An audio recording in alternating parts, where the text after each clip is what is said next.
My name is Osprey, Orielle, and I am the founder and executive director of We Can. Before we start, I want to take a moment to acknowledge this very challenging time for many people and welcome you all to a place for us to be together from all over the world. And there are many challenges going on right now, but I know that our sisters and brothers in Gaza are truly in our heart and mind every day here at the COP. I just want us to take a breath and get grounded with Mother Earth and with the sky and the sun and remember where we are. I think one of the things that is very difficult about being in a lot of these spaces at the COP is it's often easy to lose sight of why we're here, which is the fact that we are literally fighting for our lives and the web of life. I want to open the session with some comments, but first I want to welcome our incredible lineup of speakers. These are leaders who I've known, many of them for years, who are some of the most powerful women I know doing work in the world for climate justice. Sitting next to me is Lucy Malenke. She is Wasai, Executive Director from Indigenous Information Network Kenya. Then we're going to be hearing from Eriel Deranger. She is Athabasca Chipewyan First Nation, Executive Director of Indigenous Climate Action from Canada. Then we're going to be hearing from Taily Terena, from the Terena Nation, Indigenous rights activist and a We Can coordinator in Brazil. Then we'll be hearing from Braulina Baniwa. She is the Executive Director of National Articulation of Indigenous Women, Ancestral Warriors, ANMIGA from Brazil. And then last but not least, Casey Camp-Horinek from the Ponca Nation. She is the Ponca Nation Environmental Ambassador, and we're also honored to have her on our We Can board from Turtle Island, USA. Can we give them a warm round of applause and welcome them here? So we are at a very significant choice point for humanity, and with no significant action on the climate crisis, we will continue to escalate into disaster and more climate disruption. Yet the thing is that we know solutions exist to mitigate the worst impacts of the climate crisis, and that women and feminists are leading the way. And I just wanted to give one stat, because I know it can be boring to listen to stats, but there's one thing I wanted to say that I think is really interesting, is that when we look at a country score on the Women's Political Empowerment Index, just a 1-unit increase, meaning how women are involved in leadership and their involvement in social change, their ability to have power in their country, just a 1-unit increase leads to an 11.51% decrease in a country's carbon emissions. So that is really significant.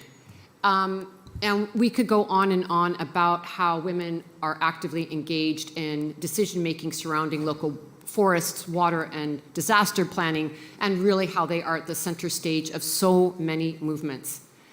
And I think what's really challenging is that while women are protecting their communities from extraction, bringing forward all kinds of solutions from food sovereignty to reforestation to protection of water, when we look at this COP, we see that there are 133 countries that are here, and only 15 of those 133 are women leaders. This is a giant problem, because statistically, in reality, from lived experience, we know what women's leadership is bringing to the table. Why are they not a major voice at country leadership level here? So for all of these reasons, we are uplifting women's role and their solutions to this COP, our strategies, our policies, our frameworks. It's code red for humanity, and we're drawing a red line to say no more sacrifice people and no more sacrifice zones. We don't live in that world. Women are not leaving anyone behind. No more sacrifice people or lands. We need to move forward with a climate justice framework. This is the time to unite together for the healthy and just future that we know is possible. And I wanted to also just take a moment to also acknowledge women land defenders specifically, who are putting their bodies on the line every single day to protect forest and water and land for all of us, many times being harassed or even murdered for their land defense work. And this is something very important to us that we really understand this historical relationship between the violence against the earth and the violence against women. They're completely united in these structural patriarchal societies that we live in, and we need to remember that we need to bring back the matriarchs, bring back the women's leadership and balance, because it's something that's destroying all of us and it's been going on for too long. I also want to notice at this point that because things are so radically out of balance, it's actually a time when there's a crack in the system where we can imagine the world that we want. This is a crisis moment. And so I also find some of my deepest inspiration from the circles of women that I'm engaged in every day and have the honor to work with on so many amazing projects, that we actually now have space because things are just collapsing. And within that collapse, there is time to imagine what it is in this moment of pressure that we have to offer, because now we're going to have to be listened to. Global movements are pushing forward transformative and bold leadership right now. And we need to draw upon, I would like to highlight especially the knowledge and leadership of Indigenous, Black and Brown women and gender diverse leaders, feminist and global women leaders who are already deeply engaged in solutions. In our work at WeCan, we are speaking out in the recognition of the sacredness and interdependence of all of the earth and life. We cannot continue business as usual. We cannot continue this extractive economy. Our call to action for gender justice, racial justice, upholding Indigenous rights, rights of nature, calling for a just transition, and immediately phasing out fossil fuels is an ongoing agenda for people and planet, and it's an urgent call for our very survival. False solutions, white supremacy, colonization, and patriarchy have no place in any climate action plan. Rather, it's imperative that governments and financial institutions adopt just transition and feminist policies and frameworks. So we're calling on governments to respect these rights that we have. And just to contextualize this moment, since the signing of the Paris Climate Agreement, the world's 60 largest private banks have provided $5.5 trillion in financing to the fossil fuel industry. And today, as many of you saw, I'm sure, that there's close to 2,500 fossil fuel lobbyists right now at this COP. That is insane. What are the polluters doing here when we're trying to actually shut down that industry? And in terms of governments, a recent report by the UN Environment Program found that governments still plan to produce more than double the amount of fossil fuels in 2030 than what would be consistent with limiting global warming to 1.5 degrees. So these are completely impossible numbers. This is something we cannot accept. So in the face of the calls for just transition, WeCan is releasing a report that highlights the need for governments to invest in a care economy. And in this context, women's leadership is really strong in that we are examining what is a care economy. And so I wanted just to hold up this report. It's called Prioritizing Care Work Can Unlock a Just Transition for All. And I would encourage you to go to our website to look at it. It's a very deep analysis about what is a care economy. And without going into a lot of detail, there is many examples in the report, but it really is looking at how there's this unpaid or underpaid labor that women are holding, caring for our families, for our children, for the sick, for the elderly, being nurses, all this care work, a lot of it, as I said, either unpaid or underpaid. And when we look at that and we start really counting that care economy, it is a way of decarbonizing the economy. And we need to look at that and start looking at different value systems and different economies that really care for people and planet. We also have released a report recently on the gendered and racial impacts of the fossil fuel industry in North America and complicit financial institutions. The reason that we did this is it's also important to disaggregate data. The fact is the fossil fuel industry is harming people in different communities in different ways. And so this is an analysis that we share with all of you, going through different case studies that really show the impact having to do with race and gender and health. And it's very important to understand that not only are we looking at the climate crisis barreling down on us, but the fossil fuel industry has already been killing people and their communities for a very long time. So it looks at this intersection of race and gender and the fossil fuel industry. And this COP has been really focused also on making a very key demand, which is, again, about the phase-out of fossil fuels. And also, in this context, we want to ensure that we do not support false solutions. And so I wanted just to share one final report that we are releasing this week at the COP, which is called The Need for Real Zero, Not Net Zero, Shifting from False Solutions to Real Solutions and a Just Transition. And we know that as we make this demand for there to be a phase-out, that we need to ensure that there aren't false solutions, which includes dangerous or unproven techno-fixes, carbon offset schemes that don't work, net zero pledges that delay immediate action, amongst others. And so there's a lot of information in here also about what we can be doing. What are some of the different kinds of economic structures we can be looking at, like buen vivir, or looking at other structures that are not based on GDP. We've got to move out of this endless economic growth model, and so we are going into deep analysis about this because we also know that people are making all these pledges about net zero, but when you really look at them, the numbers don't work. And so what does real zero look like? And this looks like solutions from Indigenous communities, what women in their local communities are doing, and so we need to start reframing what are the solutions and what do they actually look like. Lastly, after decades of climate negotiations, fossil fuels have finally been dragged here, center stage at COP28, and it's crystal clear we can't just set emission goals while fueling the problem by allowing new oil, gas, and coal projects.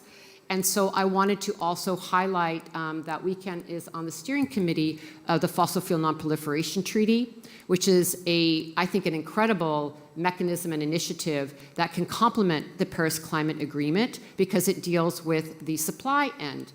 And that's very important. And there's been a really wonderful momentum at this COP. I will say there's this positive element running through, which is just this week, both Colombia and Samoa joined other governments in endorsing the fossil fuel treaty. And so now there are 11 countries, and we'd love to see more join this effort because it's a way for governments to actually be able to have a plan collectively to phase out fossil fuels. So it's an exciting time. So with that, I wanted now hand the floor to my colleagues and just to say that women are rising. We are not waiting. We're not waiting for governments to figure this out. We are doing the work on the ground. We can act now, and we must act now, and I am so honored to work with women from around the world who are just on fire, understanding what this moment means and for future generations. So thank you for listening to my words and coming to our panel, and I'm very honored to hand the floor to my colleague, Lucy.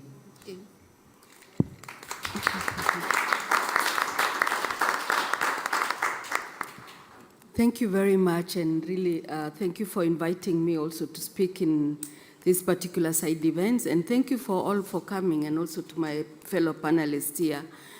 Now, I just want to speak on the perspective of the rural women down on the ground. I work with the different Indigenous women, local communities, hunter-gatherers, and also others minorities who are down on the ground at the community level. And I work also in different levels, down at the grassroots, at the national level, regional, and international level. And that's why we are here for the climate change and focusing also a lot on biodiversity, on biological diversity convention, and others, and desertification. One of the most important things that I think, and Osprey has already explained, about the work of women down at the village level, at the community level. We come from a patriarchal, where we have the men as the key people in the families. But at the same time, for the pastoralists, the Indigenous people whom we work with, women are everything. They carry the burden. They're the ones who do everything in the family. They're the ones who feed the children. They're the ones who look after everyone. And so when it comes to the issues of climate change, the issues of drought, and the loss of other, like the loss of biodiversity because of logging or because of displacement, they are the main people that suffer. And so because of this, they also must come up with innovations. Because for years, They have learned to depend on themselves. As she has already indicated, women work so hard at all levels, even at the community level, to make sure that at least they make their life better. And especially for us, the pastoralists, we are the ones who build houses, we are the ones who cook, we are the ones who care for all the, as I had already explained. And when men move out to go and look for greener pastures for their livestock, they are the ones left at home. And so it's very important to note how they have to really manage and look at and come up with solutions to try and make ends meet, to try and feed their families, to try and get something that they can be able to make a change in their lives, and also make sure that their children are healthy. And so the innovation is one of the key areas that we really look at it very much, because the women, every other time they come with their own solutions, they share the different problems. And what we do at where we work with the women is that we also like to do a lot of exchange among themselves, because there are people who can get better work and the other ones are probably weaker in terms of getting the kind of innovations and activity that they have. And one important thing is because they have not gone to school, they are not learned, they don't read ABCD like me and you, they have to look and hear, because this is oral communities where we come from. Traditional communities whereby our life circles around traditions. And that's where they gain their own knowledge and are able to do every activity to suit their own traditional way of life and to suit their own ecosystems where they live. So this is very, very important to be able to understand that, and also to be able to respect that whenever you go to the community, because it helps them also know that whatever innovations they are starting, they really benefit a lot from it. Even those who are dependent only on livestock production, they have changed their livelihoods because of the climate change that we have. And they have changed their livelihood to start learning about having better food security, planting vegetables, and trying to make sure that they feed their families because of what the changes have come. So when we speak about the fossil fuels and all these credit, name it, all the issues that are being discussed there, to them that means nothing. To us is survival. They want to survive, to make sure their lives move on. And sometimes when they listen to people speak, they wonder, what are you talking about?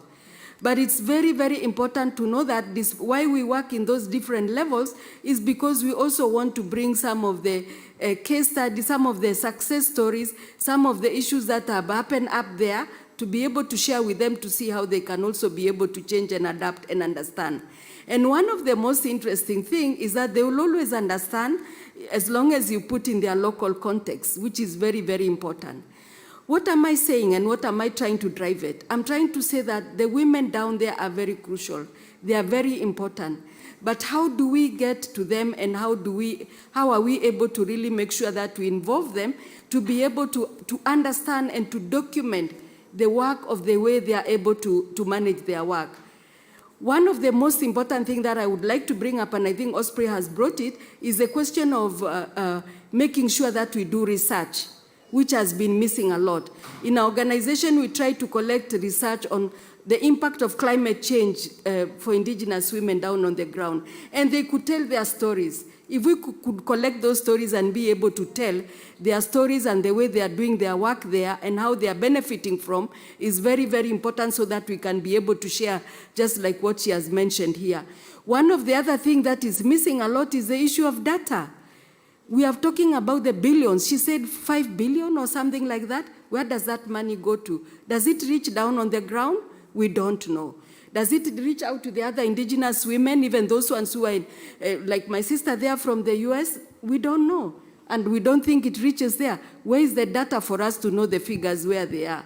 So we also need to look at such very important issues and also be able to know can we track the money where it's going? If Osprey gives me 10 million, I want to know she wants also to know where is that money going to? And do our communities down there, are they able to manage that funding? this is what we are also working very hard to make sure that the grassroots women are also able to manage and get the funding go directly to them. Because as Indigenous people, we are saying the money should go directly to Indigenous communities. But we also must make sure that we are able to, they are able to really manage that particular money. I think one of the most other issues is that what we have, because I can see she's already telling me I have 1 minute. I wonder where the other 5 minutes have gone to. If you look at the different issues that affect us, issues of poverty and issues of the relationship between us as Indigenous women and the governments and the people around us who make policies, most of the time the women are not they are not on the table to be able to make those policies. But we try as much as possible to make sure that we create awareness and we enhance capacity for Indigenous women so that they can also sit on the table and be able to contribute. And we are saying whatever success stories they have and whatever activities they are doing on the ground have to be shared. But we at the same time need to have support so that whoever is able to work with the communities, they can document, as I had indicated, and be able to share those stories and bring them. I think you must have been seeing some of the rural women around here. Every year we bring them to the conference of parties so that they can speak out for themselves. They can have the voices. I don't need to speak for themselves, but they want to speak and tell the story so that you can understand and be able to share. So I'm hoping that Osprey, I have 0 minutes. I hope that we can have a network, especially because during the COP we are running up and down, walking from one place to another. Can we have maybe a strategy where we can have women, whether Indigenous or not, networking together, being able to share and give us ourselves the strength to be able to know how we can coordinate together and work together and come up with strategies that can reach out to the different women. Thank you very much, and I wish I could have taken another 2 minutes. All the best.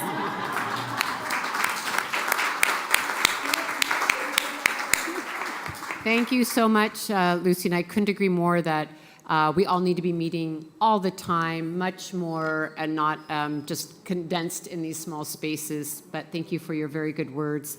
And I hand the floor over to Eriel. Thank you, Eriel. Ikalanete, dene sotlaneta, Eriel Seekwe Hushe, Deranger Betzini Hesli, Masicho for inviting me here today. My name is Eriel Seekwe Deranger, and my name Eriel Seekwe is Dene, or Dene Sotlane, and it means Thunder Woman. And I carry that name very proudly, as my late Uncle Pat said to me that I was given that name because it was my responsibility to carry the sounds and the voices of our community across great distances to let people know what was happening on the ground. I come from a community called the Athabasca Chipewyan First Nation, which is located in the Treaty 8 territories of northern Alberta, and we are downstream from one of the largest industrial projects on planet Earth, the Alberta tar sands. This project has wreaked havoc on our environment. It has poisoned our rivers and water systems. It has destroyed the critical ecosystems for our kin, the caribou and the bison, the ducks and the fish, and many other keystone species that our communities have relied on since time immemorial. It has contaminated the air quality to the point that we have seen an increase in asthma and respiratory illnesses. We have seen the contamination of our food systems. We have seen the degradation of the entire quality of life in our region. In addition to this project has the largest GHG profiles in the country.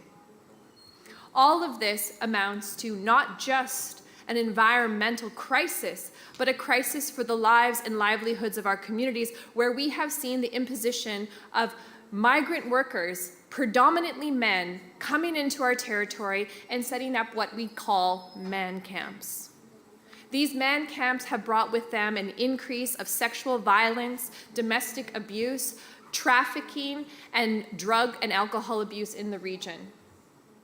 I had the experience of taking filmmakers to go to a site, to go look at one of these man camps and see what it's like. And when we got to the door as 2 women of color, they asked us if we were there for the boys. This is not something that this is just commonplace. that the women are there simply as objects to satisfy the men. I know that this is so troubling for our people because this isn't just about us being abused and having hands of violence on us, but this has created an epidemic, contributed to an epidemic of missing and murdered Indigenous peoples and relations. What is so troubling for me is that as a Dene Sotlene woman, our culture is matriarchal. Colonization has brought with this the imposition of patriarchy, which has turned and twisted and perverted our culture into a colonial structure where we are told we need to adopt these systems.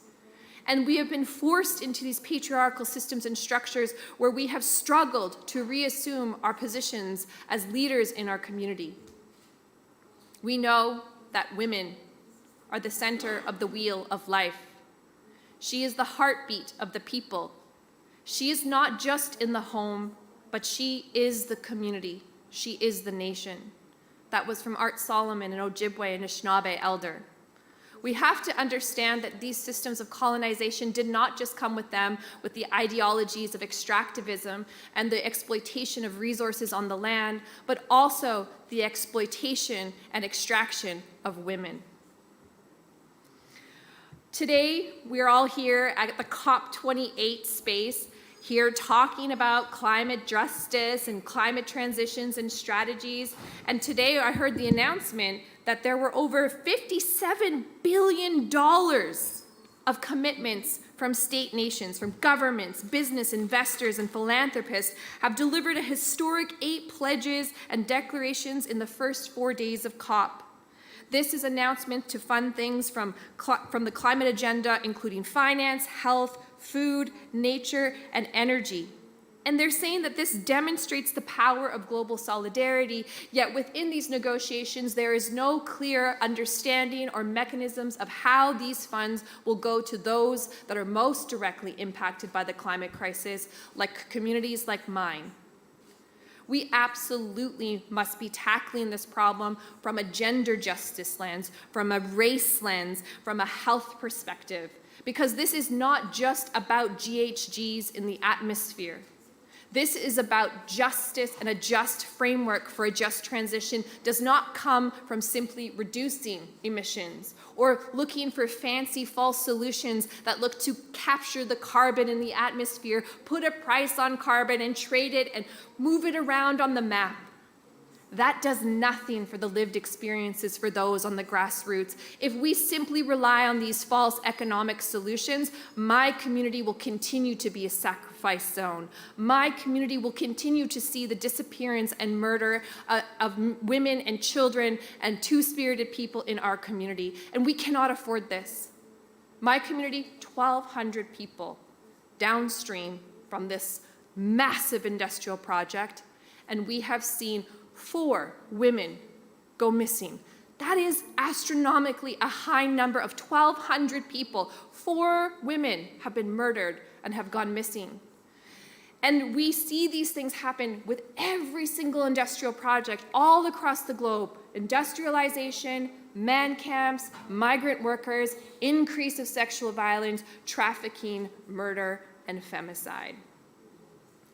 One of the things that I want us to really think about as we see all these so-called global leaders talking about solutions and strategies and ways in which we can reduce the emissions on this planet is that they're relying on these false solutions of carbon markets. But these carbon markets rely on continued emissions. They rely on continued extractivism. They rely on continued exploitation of lands and territories and the bodies of our communities. We cannot afford these false solutions. We must demand a justice framework and profile that uplifts the rights of Indigenous peoples, that uplifts the rights of those that have been disproportionately impacted by the climate injustices that have gotten us into the place of this climate crisis. I've been given 1 minute. What we now call feminism, which the Merriam-Webster Dictionary online defines as the theory of political, economic, and social equality of the sexes, was simply a way of life for our ancestors. This was just who we were. We embodied what it took to take care of the community. And I want to end this on the note that sometimes when we think about Indigenous rights and climate justice and gender justice, we have to look at how those intersections are weaved together. Sometimes people ask me, what's the difference between human rights and Indigenous rights? Why do we need separate rights for Indigenous peoples? First off, the UN Declaration on Human Rights was created when many Indigenous peoples were not even classified as human, where they were being murdered and classified as flora and fauna, and was not a criminal act. We were not a part of developing that framework, and that framework only includes individual rights and freedoms. Indigenous rights looks at our collective rights, not just our collective rights of our kin as humans, but our collective rights and responsibilities with the land and our animal relations. We must absolutely push forward a gender justice and Indigenous and human rights frameworks to address the climate crisis. Thank you, Masicho.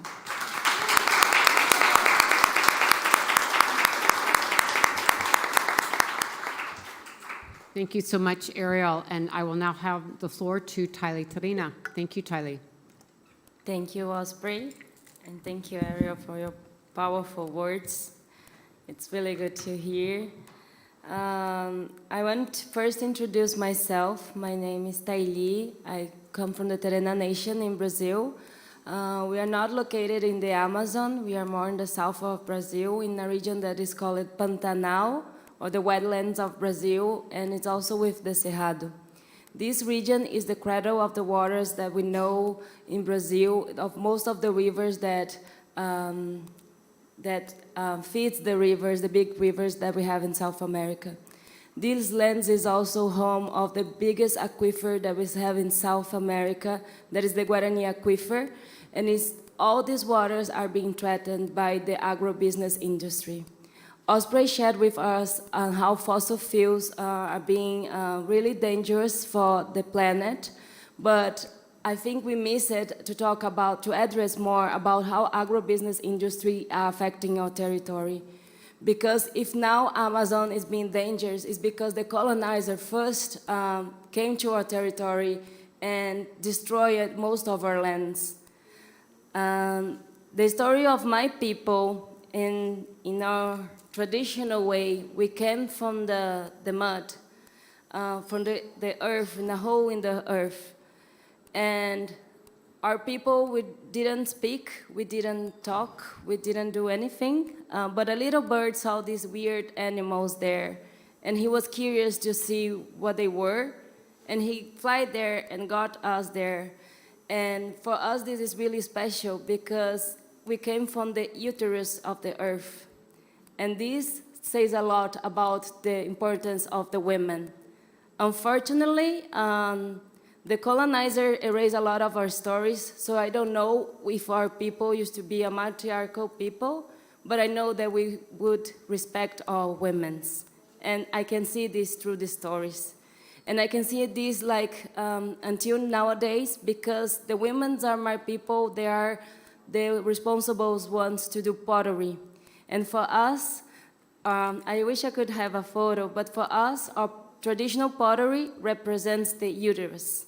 So we'll not forget the relationship of the women with earth.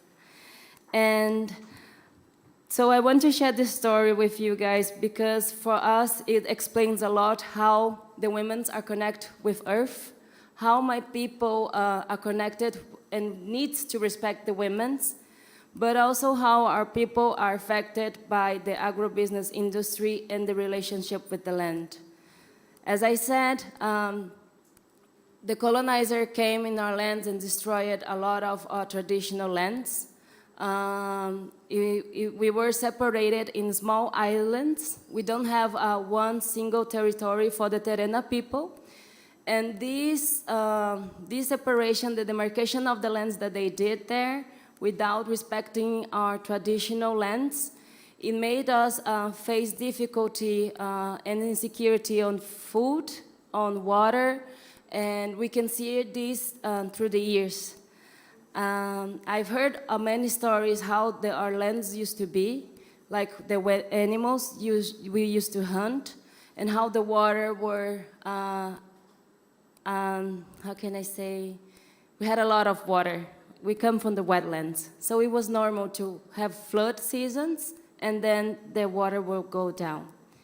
But the last years, unfortunately, we had two things that was going on in our lands. First, it's been 10 years that our people start to reclaim back our lands, and it's been really successful. We can see now the lands that used to be owned by big farmers, industries, now it's in the hand of our people. And I want to share a story about this because for our people, the men was to be the ones to represent our people outside with the colonizer. I've heard many stories of my grandmother that women were not supposed to occupy these public spaces. It was the men that were supposed to do this. But when these retomadas, like when we started to reclaim back our lands, the women were the ones that stayed in the territory because the men had to go out and negotiated with the white men. And when a few years ago, when we had the first Terena women's gathering, it was really special because we had our elders there to share stories. Oh my God, time goes so fast. Sorry, I see the sign, I was like, what? But like, and then our elders shared with us, like they didn't understand why we were gathering. Like, because this was a political space, we were talking about political issues, public policies, how the women can be more engaged with. And the elders were like, but I'm not understanding why we are doing this, because our demands, they are the ones that normally do this. We don't have much responsibility. We are the ones that are staying there in the community, just raising our kids, just like taking care of our food. And imagine, like, we don't empower ourselves enough to recognize, like, all this big work that we are doing. And I think sometimes we are always, like, working for our family, for our people, for our lands, that sometimes we don't recognize each other. So this story always comes in my mind because, like, okay, the colonizer said that this is not our place, and our men fitted this idea. But it's time for us to break those barriers. And I'm really glad to say that even though that I am a woman, I broke those barriers. Like, I came from a family that has leaderships of men. And I'm here sharing the story. I'm here sharing the stories of my grandmothers about how we reclaim back our lands. So I think it's important for us to bring it back, this balance. Yes, the men have the stories. Yes, the women also do their part in the lands. And we need to, like, improve this so we can keep the balance. Like, for example, here we had in a woman's table, and I only see one man, 2, 3 men listen to us. For my community, this doesn't make sense. If we are addressing women issues, the men needs to listen. Because, like, the violences that we are facing, the violences that we are facing now is not only that because of the women, it's not only a women issue, it's also the men's responsibility to not only protect us, but protect our land. And also for us to lead more, how can I say, decision-making process. Because unfortunately, our men being in these spaces, they are being corrupted. And this is a reality. We need to, like, really face it and bring this out loud, because sometimes we hide the problems that our community has, because the white man is always pointing the finger to us to point out our problems. But if we don't address this issue publicly, we're not going to address these issues internally. So I want to bring a woman, and I will finish with this. Taily, that she spoke in the front of many chiefs in a gathering this year, and it was only men talking about leading our fight. And she said, like, okay, we need to stop giving men space and open the space for women, Because when you are the ones that are taking care of your kids, and I don't mean kids, the only ones that you give birth, because in our culture, your kids can be your grandsons, your niece, or any baby that we have in the community. Because we are taking care of our kids, we remember that we cannot sell our people, we cannot sell our land, we cannot put the price in our bodies, because when the environmental violence occurs also to our body. Thank you.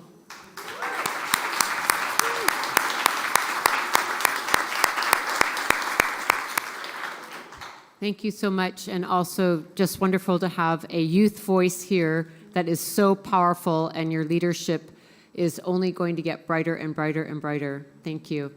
And we're going to hand the floor to Braulina to speak. And I also just want to acknowledge that I know some of our panelists need to leave early, so just so everyone knows, it's not because everyone is not being respectful. People are very busy at the COP, so we'll just continue on. I want to also acknowledge that we are super honored to have Minister Sonia Guajajara with us as well, who will be speaking after Braulina. And so we want to honor that she's taken time to be with us. But Braulina, please go ahead. You have the floor.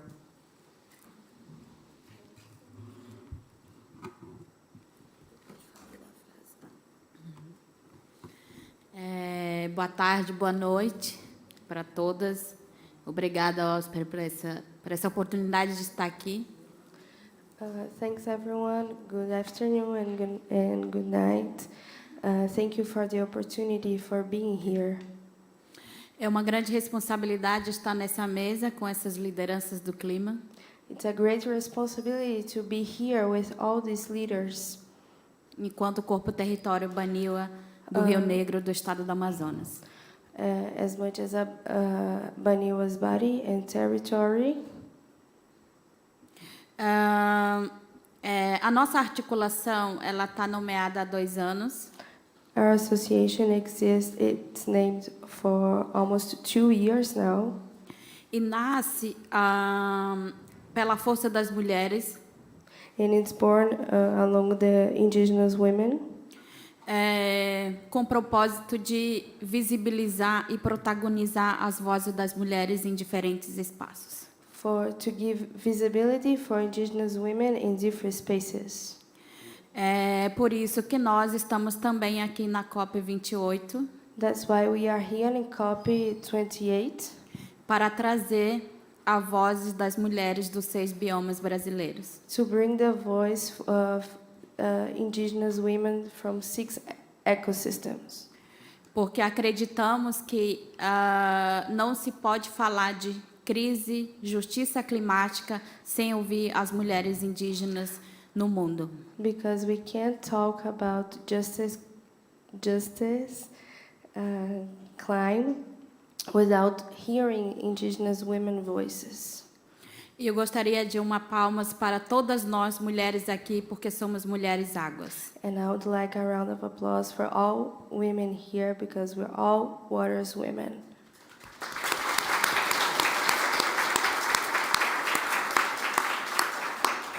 Pois quando a gente se encontra, a gente se fortalece com as nossas pautas em defesa dos nossos corpos. Because when we gather around, we straighten ourselves and we talk about our bodies and territories.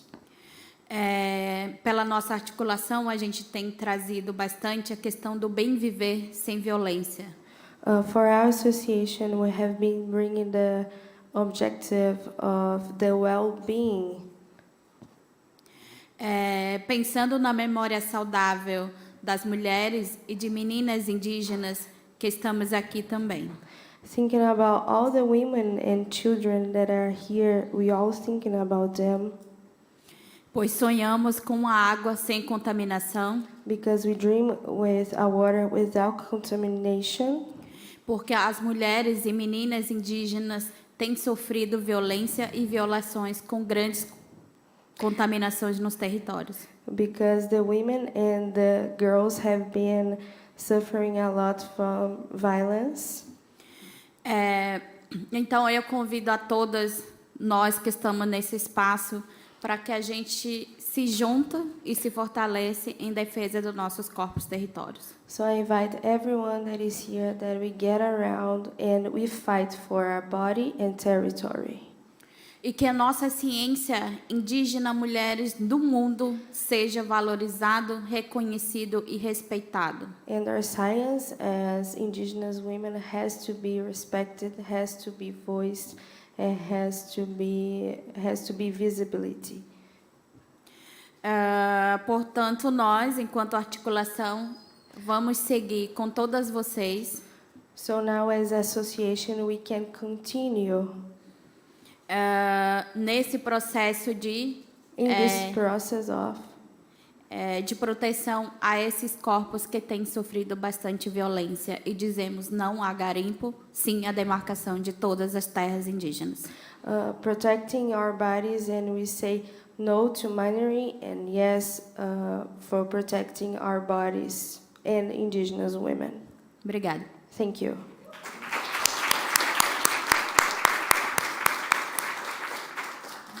Thank you. So we're very honored, and I'm sure that the minister doesn't have a lot of time, so we're going to invite Sonia Guajajara, the Minister of Indigenous Peoples in Brazil, to please go ahead and go to the podium, and maybe you could just translate from there, if that's possible.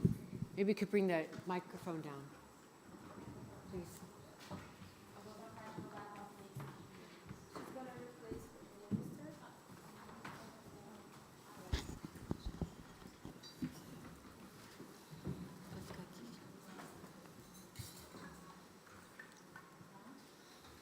Olá, boa tarde a todas e todos aqui presentes. Good afternoon. Can you hear me? Yeah. Good afternoon, everyone. Quero saudar aqui todas essas mulheres que estão compondo este painel, mulheres que estão na linha de frente para conter a crise climática.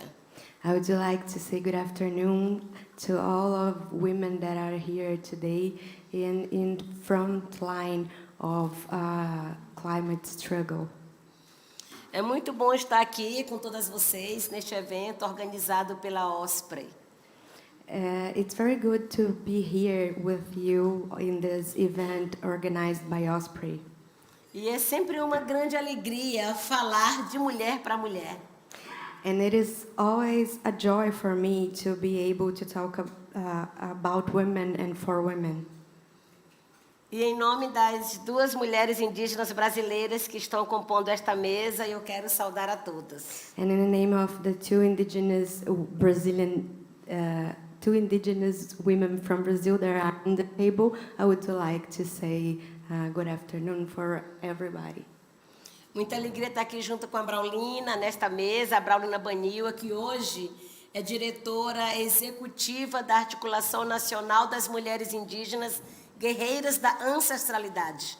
I'm very happy to be here today with Braulina, that is today executive coordinator of Brazilian National Articulation of Women Warriors of the Ancestrality. A Terena, né, que está aqui como representação também da mulher jovem, né, que faz essa luta também de enfrentamento às mudanças climáticas, mas também pela proteção dos direitos das mulheres. And Terena, that is here as well as the representative of youth, indigenous people that also do this struggle for climate justice. E pela primeira vez, né, posso dizer com muito orgulho que falo nesta COP como ministra de Estado do Ministério dos Povos Indígenas. And I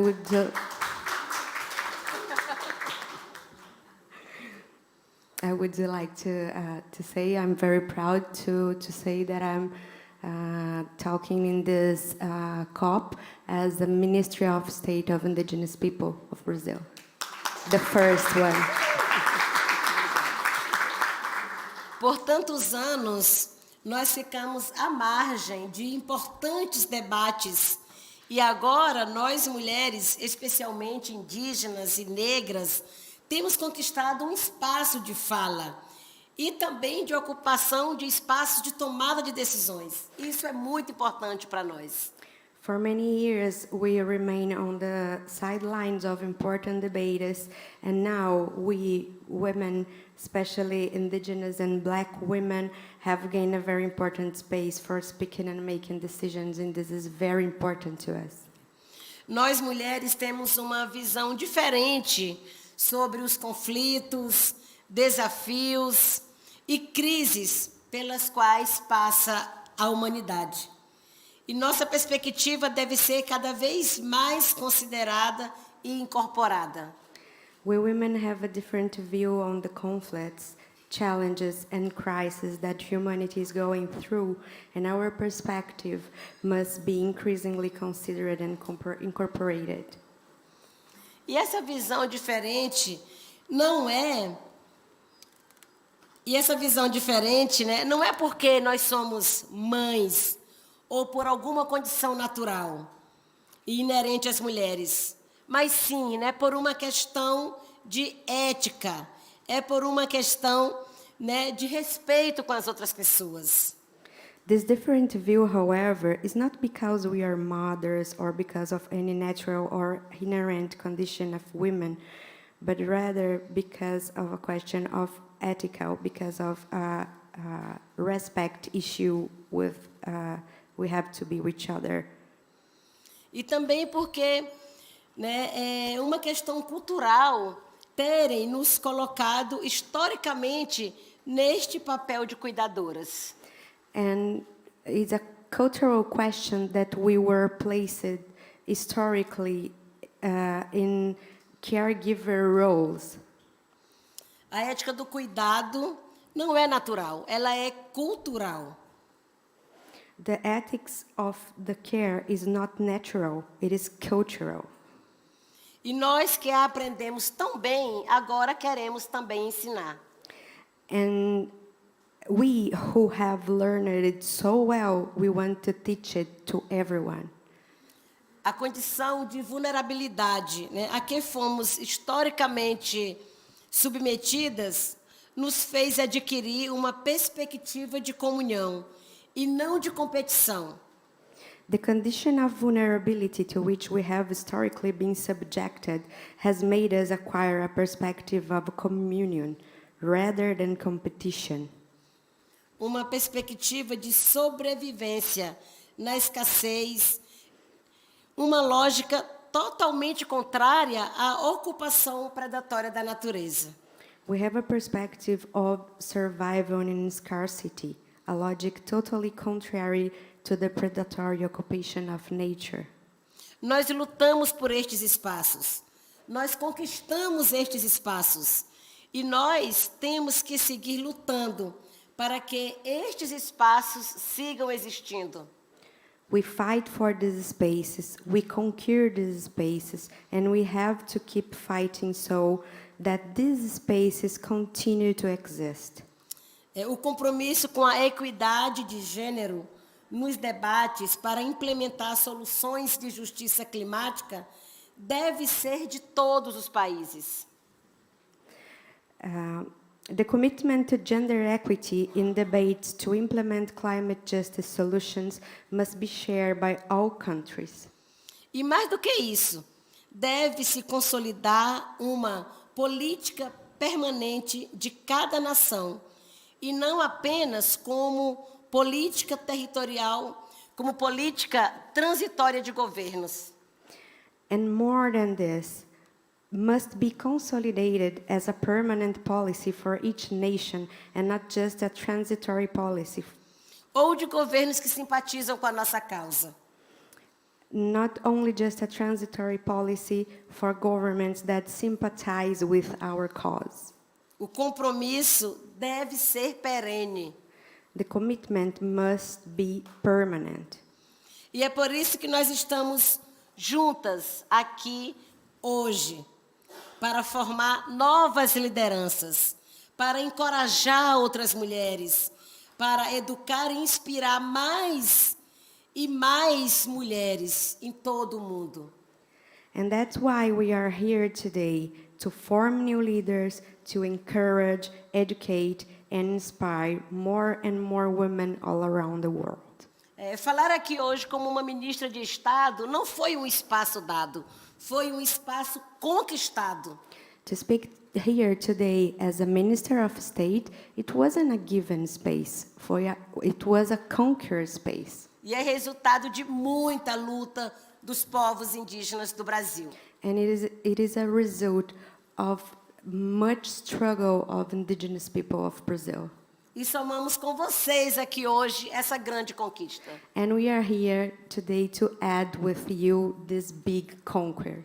Nós, mulheres, precisamos continuar avançando juntas. We, all women, need to go forward together. Nós, mulheres, somos as primeiras mais impactadas com essa crise climática global. We women are the first ones to be impacted with the global crisis, global environment crisis. E juntas estamos aqui também para apresentar soluções. And together we are here today to show solutions. Muito obrigada. Thank you so much.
Thank you so much to the minister for taking time. Yeah. And I can't understand. Carla, please let her. Yeah. Okay. Thank you. Thank them for. Yeah. Okay. So, yes, we're spontaneous in life, real life things happening. So thank you, everyone, for that. We're really honored for those words. And I'm so honored to present to you now Casey Camp-Horinek, again from the Ponca Nation Environmental Ambassador and WeCan board member, and one of my most beloved mentors. I want to give you the floor, Casey. Thank you. Thank you. I'm going to talk real fast. You don't have to put any numbers up or do anything at all because I've seen people with coffee over there. And I'm really going to talk quickly so I can get to the coffee after this. Yeah. You've got lots of time. You don't need to rush. Well, I am. You are the one that... I'm also just really grateful to be here. Ponca, Oklahoma. In my territory, you know, they do call me a matriarch, and they don't have to, eh? But they better. Woo! I believe that we're in a situation right now that I could tell you all of the ills that are going on. I could tell you enough to make you cry, to know that the babies are being born with cancers, that our elders aren't making it as old as I am to 75 to be able to carry the wisdom to the next generations. I could tell you that 100% of this is a product of colonization. It is a product of the fossil fuel companies in our territory that are virtually killing us. It is genocide of what's going on here. But more than that, it is a race to finish themselves off, and the fools don't know it. I've been trying to understand our traditional ways to say pity them and pray for them, those that are the ones that consider themselves leaders at this particular instance and at the instance of our homes, where the 1% is carrying so much of a load right now of false BS. They cannot take that into the next generations and carry the guilt that their grandchildren and great-grandchildren are going to have to carry on their behalf for their misbehavior in the murder of the forelegs, the wings, in the murder of those that fins guide, in the murder of the water herself, in the murder of the sacred air, in the murder of the ways of the natural world. They have to carry that burden. What do we get to do? We get to be the sheroes and the heroes, because we're taking this time to not just to look at one another in the eye and be here together to sustain one another, but to actually share the ways that we can go forward without the nonsense that they're doing, and to assume leadership and to assume the power that is naturally there. This universe has a balance of power. I'm grateful to see the men that are here right now, because I trust you and I believe in you. I understand, as the mother of 2 sons and 2 daughters and a companion of 54 years, that we have our own gifts, our own ways of being, our own ways that have been corrupted, not by choice, but by a colonial mindset that kidnapped my mother when she was 6 years old and took her to a boarding school and cut her hair and put her in a uniform and defiled her mind and her body. Oh, I could tell you about the escape too, because she knocked that teacher flat, man. She just picked up a book and knocked her down. It was a history book, which I thought was, it was a colonizer's history book. We don't write that stuff down, That's who I come from. I also come from the last war chief of the Ponca. And those warriors were warriors who provided. They were the warriors who kept the peace. They were the warriors who went and found the ways for our people to live. And yet, a young girl was the one that led the way to the buffalo, and that made the agreement through prayer and through song with the buffalo so that we might live. And I look out here today and I see the kind of women that I knew I wanted to grow up to be when I was young. Now, Mary Lyons, great-grandmother Mary Lyons, is out of the room because she's going to try to claim to be the eldest. But we live in this society where coming into elderness, coming into this wisdom stage of being, is something to be proud of, not to run from, not to say, oh, don't ask me my age. Please ask me. I'll lie in the other direction, I am so old. I used to tease my kids when I turned 50 years old. I said I couldn't help it. Wisdom just started flowing. I've got this stuff that is in my DNA that my mama and my grandma and my great-grandma, my daughters, my sisters. Oh, Mary's back. See, she's the oldest one in the room. Don't tell her what I said. My granddaughters and my great-granddaughters teach me every day. And so do my sons and grandsons and great-grandsons, as well as the ancestors. The ancestors put the answers in my bones. They demonstrated a way of being that women were upheld, and so were men. There was a balance that was in place where each and every one of us had our sacred gifts to offer. That is what we're striving for and moving into right now. That requires us as women to step up, to move into those spaces that Osprey was talking about, that are being cleared right now because they're killing themselves. Right now, every human on earth is putting, I thought you were going to hold a sign up. I'm talking as fast as I can, just scratching her shoulder over here, and I'm thinking, don't look, don't look. Poor woman. No, I can't. It's also very true in the Ponca language, there's no word for time.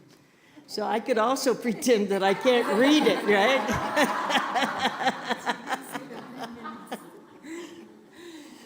The manner in which we have to go forward is a very simple thing. We have to look backward to what worked. In their own words, they say that a person that doesn't understand history doesn't understand what the future might hold. We are people who are living history. We are the wave of consciousness that has the ability to say, you know, my folks lived in this manner and it was functional. Look this way, because there's a true path towards the correct way of being one with all that is, which is how all societies lived all around the globe at one time. Or we could be the lemmings and jump off the cliff because we're looking for a bank account of fictional stuff. It doesn't even exist. It's just some numbers that somebody has told you to believe in, just like time.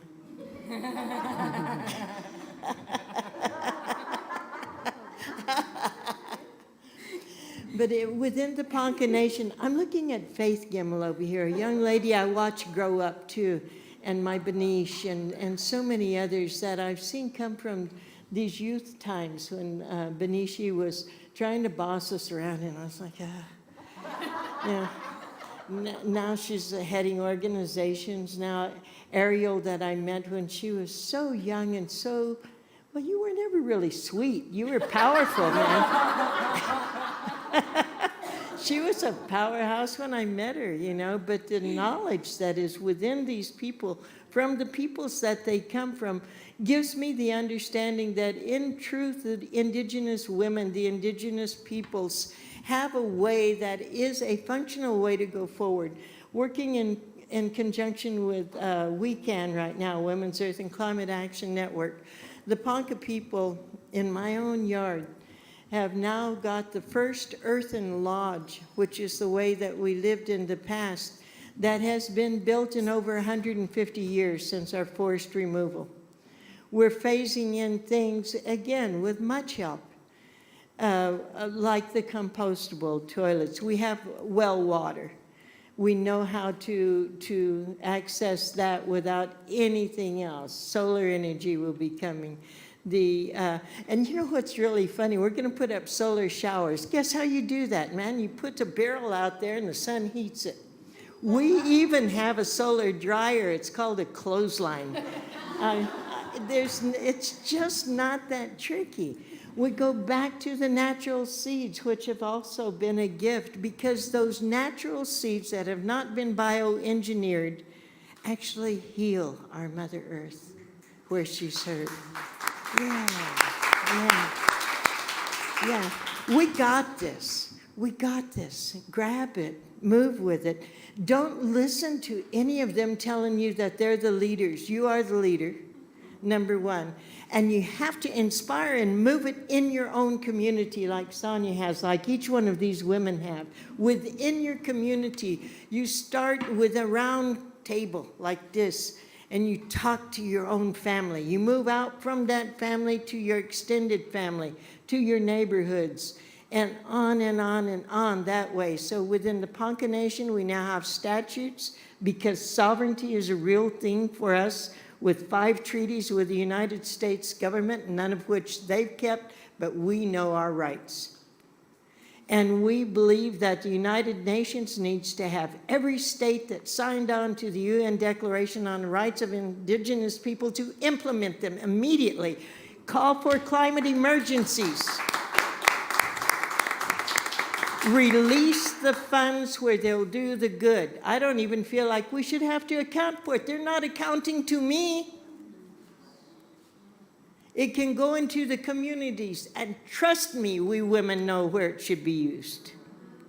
But you know what, a beautiful thing too, ceremony is going to happen tonight, and it's gathering right now, and that is what else is missing in spaces like this.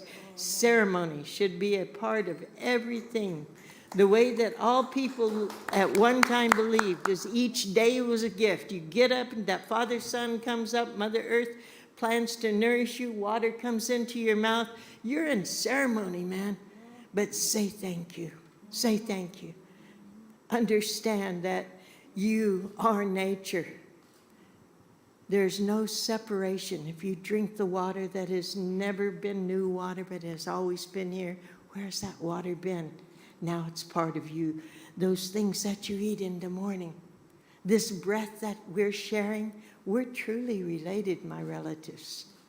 Truly related. We got this.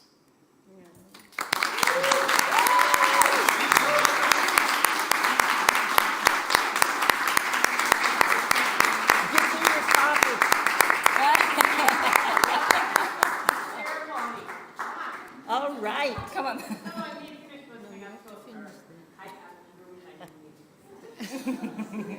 I'm still the oldest. I think that unless there's anyone else who would like to have a closing comment, we might just go ahead and close. It's been a really long day, and I would like to just give the panelists a chance, if anyone wanted to respond to one another, you're welcome to do so, but just going with the spirit of the moment. I think I just wanted to share a little tidbit. I think I'm sweet. You are now. And I'm almost 50, so I feel this. But I was just thinking about your comments on the colonizers and the ways in which they've come in and changed our perspectives and are attempted to. And the word for a white person or a colonizer in our language is dot'ene, and it means like a person with no land. Wow. But that is a really big insult because we're dene, and the word dene means to flow from the land. It is a representation of the fact that we come from the land. So if you don't come from the land, then you are a lost soul. And I think how deeply our people pitied the colonizers when they came to our lands and territories, not only because they didn't have the land, they came from nowhere. No land existed for them. But they didn't have those connections. They didn't have that understanding of the interrelationships and interconnectedness. And I just see so much power and beauty that comes from Indigenous teachings, land-based teachings. But those teachings actually aren't ours. Those teachings come from the land. That's right. Everything that we bring forward is that we are a conduit for the natural living world. We are a conduit for those that fly, those that walk on four legs, those that swim in the water, for the water itself, for the land and the earth. And as a child, my dad took me on the land and he'd always say, shh, just listen. Just listen. And I would, blah, blah, blah, blah. Anyone who knows me knows I talk way too much. And I would just be like, what am I listening to? And I remember this moment when I was about 7 years old and my dad was teaching me how to track animals. And I stopped and I just listened. And when you listen, you can hear the snow talk. Yes. You can hear the water speak. You can hear the trees tell you which direction the wind is blowing, what the humidity is like. And you start to hear a language that so many of us have forgotten. And it connects us to that interconnectedness. And a lot of the women in our communities are still carrying this knowledge because we have to live through an interconnected relationships with our bodies that connect us to those waters, that connect us to those lands. And we are the stewards. We carry that umbilical cord knowledge that connects us to the places where we came from. We are not dot'ene, we are dene. Beautiful. Thank you very much all for really good presentations also and complimenting each other. Terena, I knew her when she was just young. And today as you see her a leader here, I really feel very great to hear her speak, and especially the fact that she brought the issue of having the women voices and in front of even of the men. And that's exactly what I was talking earlier on, empowering the women to be able to speak for themselves. There is also one important thing that we should also carry forward, is the issue of involving the youth. Because like for her, she has all the time been working with the other elders, and it has really helped us a lot, even in our own communities, to be able to change the youth, to understand the traditions, and to understand the process in the community level. For us, we are saying all society, from the child in the village. I think our senior there said, you start from your own house, and then you continue until when you walk out, you know that everyone is going to be involved. And that is very, very important, because we are living in a world which is a world, I don't know whether to say it's crazy or is it okay, or it's a technical world also, and it's everything. So we need to work with the, with the young generation so that we can all learn together and have them speak out for themselves also and be able to tell the stories about our communities. She talked about age, and I always say those are numbers. Because for some of us, when our date of birth was given, actually when I was born in a village, my mother didn't go to school, or nobody in the village ever went to school. But at that time, at colonial business, when you went to get your identity card, because for us in Kenya, you have your ID, then you have your passport. Any age could be written. My age, I don't know what my age is. So I always tell people it's just but numbers. And if somebody by accident asks me, how old are you? I say, actually, how old am I? So I have to remember the age which was written in my ID. But really, I respect, and I really very happy to hear you, say how important it is to be an elder, to be at a certain age, because that is the most proud. And even if you tell me to rewind and go back, I will not. I will actually try to rewind to go ahead, because it's really something that we have to carry that wisdom and also be able to give examples to the people ahead. And with that, I want also to thank her for bringing all of us together. I've seen her maybe 2 years or 3 years ago, but it's always good to be together and bring these stories. No matter how those stories are, they always will tell something, and somebody will always learn something out of it. Thank you. Thank you. Just really quickly, because I want to say that my heart is really fulfilled of love with this panel. It's so good, like in the space that we are, that is so cold, and people are so disconnected with their roots, that it's good, like, to be in the space and like, okay, we have a safe space. We have people that are thinking the same way we are. And I just want to say that this that we are sharing is not limited only for Indigenous peoples. We might be the ones that could keep this connection in a more directly way, but I always try to remember people, like, make the exercise. Like Eriel just said about how the nature talk with us, and I like what my father used to say, like he's a natural communicator. Like he really likes communications, and it's kind of funny because he uses more social media than I. But he always likes saying that, okay, because we are actually translators. We are translators because people got really used to only listen to words. And actually, like, the animals talk with us, the nature talk with us, because we need to do this exercise to decolonize the language that we learn, decolonize the communications that we learn, so we can really hear what nature is telling us, and then we can think about the solutions that the planet is needing. And also to say that as women, we are like a thermometer. So what happens with the nature happens with our bodies. If the water is contaminated, we'll contaminate our bodies and our children in the best breastfeeds. We can see this through plastics. Like plastics is all in the water, microplastics.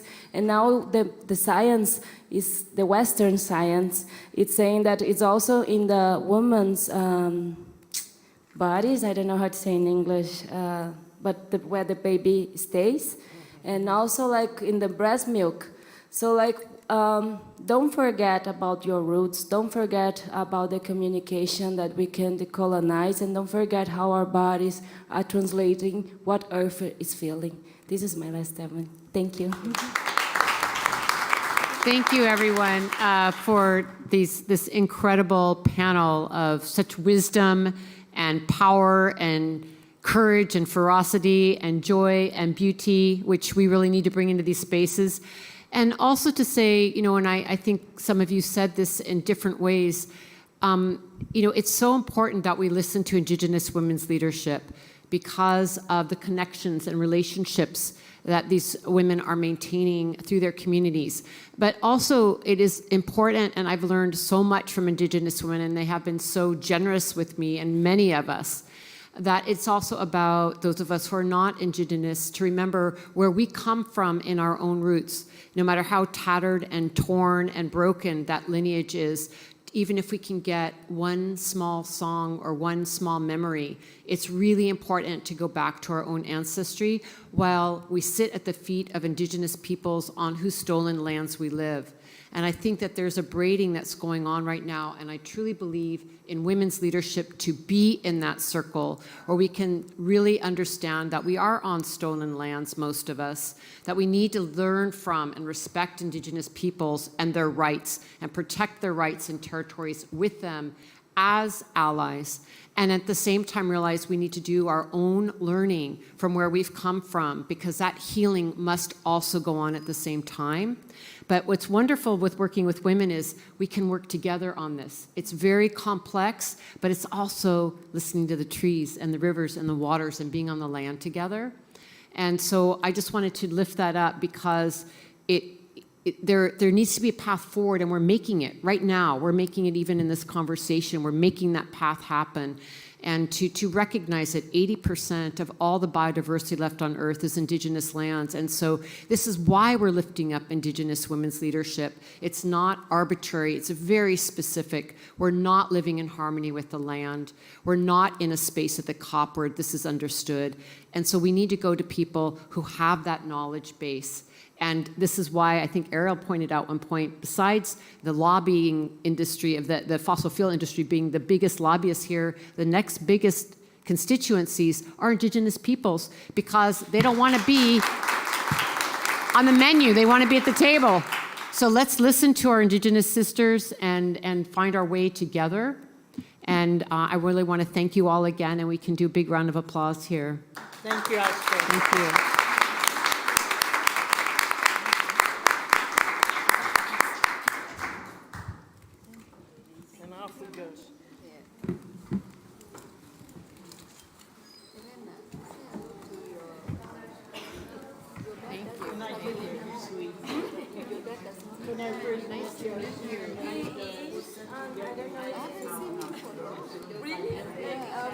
I'm so glad. Thank you. I'm listening. I'm just having to deal with things. Thank you. Just go ahead and put that there. I can give you my card. That's what I'm digging for. Sorry.